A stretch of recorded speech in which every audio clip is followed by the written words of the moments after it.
কয়েক বছর পরই বলতে গেলে চলে সবাই মিলে মোটামুটি একটু বের হয়েছি ঘোরার উদ্দেশ্যে ঈদের পরের দিন।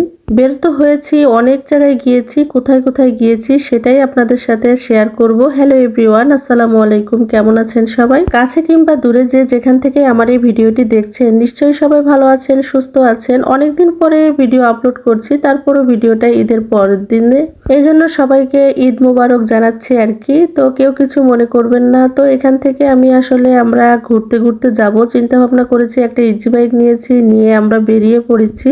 আজকে উদ্দেশ্য হলো একদম সবকিছু দেখতে দেখতে যাব এবং খুবই আস্তে আস্তে যে গাড়িটা চলবে আর কি। আমরা ইজি বাইক নিয়েছি একটা, সেটা খুবই আস্তে আস্তে চলবে, কিন্তু প্রচন্ড গরম। ইজি বাইকে অতটা গরম লাগছে না। তো আমরা এখান থেকে বের হয়ে গিয়েছি আর কি, সবকিছু দেখতে দেখতে বের হয়ে। সবকিছু আসলে এভাবে ভিডিও করা সম্ভব না। এই যে সিনারিটা দেখতে পাচ্ছেন, এটা কিন্তু ভোমরা স্থলবন্দর সাতক্ষীরা। এটা আমাদের বাড়ি থেকে খুবই কাছে, খুব বেশি একটা দূর না। আমরা যখন ইন্ডিয়াতে যাতায়াত করি তো এখান থেকেই আমরা পার হয়ে যাতায়াত করি আর কি। আমরা আসলে কোন দিক দিয়ে যাচ্ছি সেটা আমি বলতে পারবো না, কিন্তু মিমের বাবা, আমার ভাসুর, ওনারা খুব ভালোভাবেই জানেন কোন দিক দিয়ে যাচ্ছি, কারণ ওনারা বারবারই এদিক দিয়ে অনেকবারই যাতায়াত করেছেন। মিমের বাবা অনেক বছর যাতায়াত না করলেও সে চিনতে পেরেছে আর কি। আর আমার ভাসুর বলছিল বারবার করে, আর মিমের বাবা তো চিনতেই পারছিল। দুজন মিলে আমরাও সেটা দেখতেছিলাম। অবশ্য আমি এই দিক দিয়ে কখনো যাইনি। এই রাস্তাটা আসলে ভিতরের, আমি সবগুলো আসলে শেয়ার করতে গেলে অনেকটা বড় হয়ে যাবে ভিডিও, তো আমি অল্প করে শেয়ার করছি, দেখতেই পাচ্ছেন। আর এই রাস্তার পাশ দিয়ে, দুপাশ দিয়ে একদম মাছের ঘের আর কি।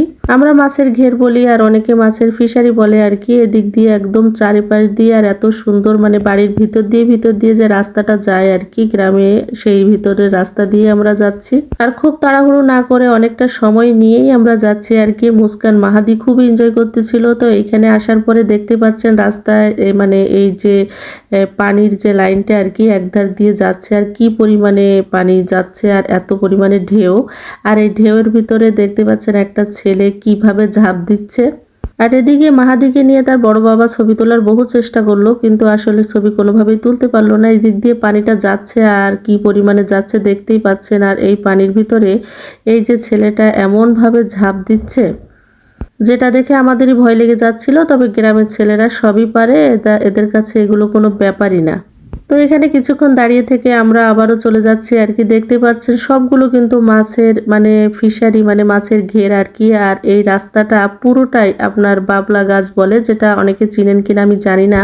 ছোটবেলা আমাদের বাড়ির পুকুরের আশেপাশে এই বাবলা গাছগুলো দেখা যেত, এখন কিন্তু ওইভাবে দেখা যায় না। আর এখানে এটা সরকারিভাবে লাগানো হয়েছে পুরো রাস্তা জুড়ে, এই কদবেল গাছ আর এই বাবলা গাছ।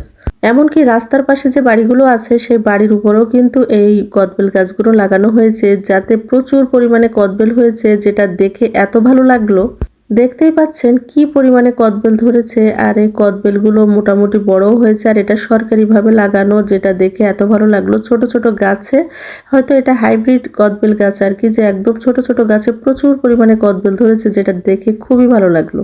এত সুন্দর কদবেল দেখে আসলে লোভ সামলাতে পারলাম না, কয়েকটা কদবেল ছিঁড়েই নিলাম। কেউ দেখেনি, চুরি করেই ছিঁড়েছি একরকম, যেহেতু সরকারি গাছ, যদি কেউ কিছু বলে। অনেক দিন পরে সময় নিয়ে এভাবে রাস্তা দিয়ে যখন যাচ্ছিলাম, তখন খুবই ভালো লাগতেছিল। আসলে এইভাবে সময় করে আর আসাও হয় না, আর এতটা সময় পাওয়াও যায় না। তো ভিডিওটির কোথাও কোনো অংশ যদি ভালো লেগে থাকে, লাইক কমেন্ট শেয়ার করে আমার পেজের পাশে থাকবেন। আমার একটা ইউটিউব চ্যানেল আছে রোজি ফ্যামিলি ব্লগ নামে, চাইলে ভিজিট করে আসতে পারেন। ইনশাল্লাহ কালকের ভিডিওতে শেয়ার করব আর কোথায় কোথায় গিয়েছিলাম। তো দেখতে থাকুন আমার ভিডিওগুলো। তো আজকে এ পর্যন্তই। ভালো থাকবেন, সুস্থ থাকবেন সবাই। আল্লাহ হাফেজ, আসসালামু আলাইকুম। ঈদ মোবারক সবাইকে।